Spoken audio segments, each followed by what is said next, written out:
दोस्तों स्वागत है आप सभी का आपके अपने YouTube channel study circle VC पे। आइए दोस्तों, सामाजिक विज्ञान में मुझे किसी ने कमेंट किया था कि सर प्रमुख अधिनियम जैसे दहेज प्रथा है, ठीक है, इस प्रकार से आप कुछ कुछ इंपॉर्टेंट करा दीजिए। तो जो जो मुझे लगता है कि ये इंपॉर्टेंट है और कई बार कहीं ना कहीं किसी एग्जाम में देखने को मिलता है, तो 10 से 12 कुछ प्रमुख अधिनियम है, मैं आपको आज वो कराने जा रहा हूँ। ठीक है, आइए वीडियो के अंत तक बने रहिएगा। छोटा सा वीडियो है और हर एक एग्जाम में आपको काम आएगा। क्लियर है? चलिए दोस्तों स्टार्ट करते हैं। हमारा पहला है बाल विवाह निषेध अधिनियम। दोस्तों बाल विवाह निषेध अधिनियम ये आया था 1 नवंबर 2007 को लागू हो गया था। ठीक है, तो बाल विवाह निषेध अधिनियम कब से लागू हो गया आपका? बाल विवाह की अगर हम बात करते हैं तो नवंबर 2007 से। अगला है दहेज प्रतिषेध अधिनियम। दहेज प्रतिषेध मतलब दहेज जो है ये आ, मना है, मतलब दहेज एक इलीगल है। ठीक है, दहेज निषेध अधिनियम कब आया भारत में? जुलाई 1961 में आया था। कब आया था? जुलाई 1961 में, जुलाई 1961 में। क्लियर है? अगला है दोस्तों सुप्रीम कोर्ट द्वारा विशाखा दिशा निर्देश कब जारी किया गया? तो सुप्रीम कोर्ट द्वारा, अच्छा पहले विशाखा दिशा निर्देश है क्या? तो ऐसा है कि जो कामकाजी महिलाएं हैं, ठीक है, उनको कार्यस्थल में किसी प्रकार की छेड़खानी या परेशानी होने से सुप्रीम कोर्ट ने विशाखा दिशा निर्देश 1997 में जारी किया था। ये भी आपके सीजी टेट में पूछा हुआ प्रश्न है। ठीक है, मैं अपने मन से कोई भी प्रश्न लेकर के नहीं आया हूं, ये आपका सुप्रीम कोर्ट द्वारा विशाखा दिशा निर्देश 1997 में आया था। अगला है बाल श्रम उन्मूलन प्राधिकरण। बाल श्रम उन्मूलन प्राधिकरण आया था 1994 में, ये भी आपके सीजी टेट का ही क्वेश्चन है। ठीक है, सुप्रीम कोर्ट द्वारा विशाखा दिशा निर्देश दिया गया 1997 में, 1997 में, जबकि बाल श्रम उन्मूलन प्राधिकरण कब आया? 1994 में। आगे बढ़ते हैं।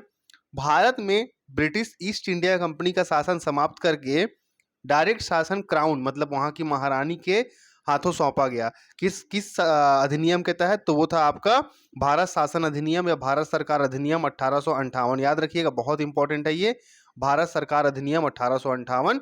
इसी के तहत कंपनी का शासन भारत से समाप्त कर दिया गया और अब शासन जो था वो सीधे ब्रिटेन की महारानी के अधीन कर दिया गया। क्लियर दोस्तों?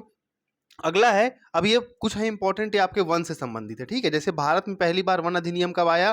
तो भारत में पहली बार वन अधिनियम 1927 में आया था। वन्य जीव संरक्षण अधिनियम 1972 में आया था। वन अधिनियम 1927, वन्य जीव संरक्षण अधिनियम 1972, वन संरक्षण अधिनियम 1980 में आया था। पर्यावरण संरक्षण अधिनियम आया था दोस्तों 1986 में। ठीक है, पर्यावरण संरक्षण अधिनियम 1986 में आया। इसी में एक चीज और याद रखिएगा आप कि पर्यावरण का संरक्षण जो करना है, ये कौन से अनुच्छेद में है? ये है आर्टिकल 48 के क में है। ध्यान रखिएगा दोस्तों, आर्टिकल 48 के क में है, पर्यावरण संरक्षण की बात की गई है। ठीक है, जो हमारे डीपीएसपी के अंतर्गत आता है, राज्य के मौलिक राज्य के नीति निर्देशक तत्व के अंतर्गत। क्लियर है? चलिए आगे बात करते हैं वन महोत्सव। तो भारत में वन महोत्सव की शुरुआत 1950 के दशक से हमें देखने को मिलती है। के एम मुंशी जी के द्वारा इसकी शुरुआत की गई थी। अगला है प्रोजेक्ट टाइगर। हम सब बचपन से पढ़ते आ रहे हैं प्रोजेक्ट टाइगर।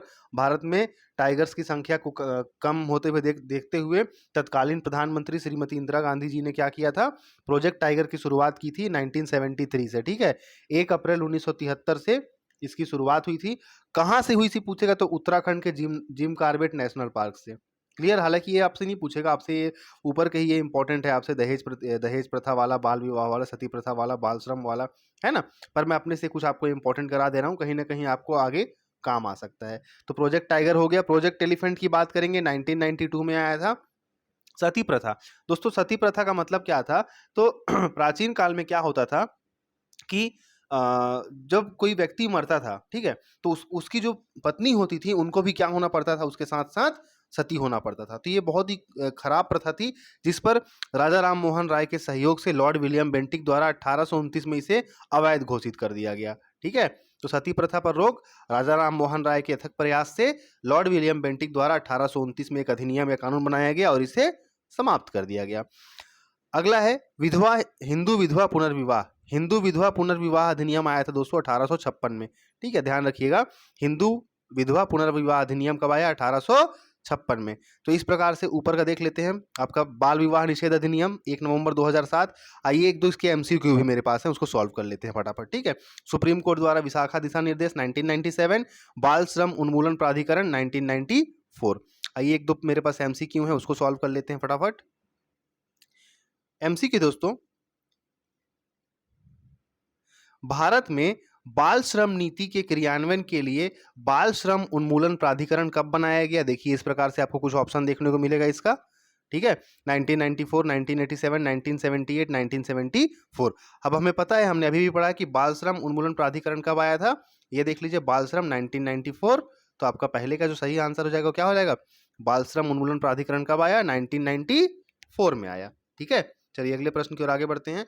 अब देखिए, यही मैंने आपको बताया था। सुप्रीम कोर्ट ने कार्यस्थल में महिलाओं के साथ छेड़छाड़ को मौलिक अधिकारों का हनन का अपराध मानने वाला विशाखा दिशा निर्देश कब जारी किया? तो सुप्रीम कोर्ट ने जो कामकाजी महिलाएं थी, उनके काम कार्य के स्थल में उनसे छेड़छाड़ के को मौलिक अधिकार का हनन माना, ठीक है, और इसको अपराध मानने वाला विशाखा दिशा निर्देश कब जारी किया? अभी हमने सबसे ऊपर में देखा है, कहाँ गया? सुप्रीम कोर्ट द्वारा विशाखा दिशा निर्देश 1997 में जारी किया गया था। देख लेते हैं इसका सही ऑप्शन कहाँ है दोस्तों, 1997 ये रहा, ठीक।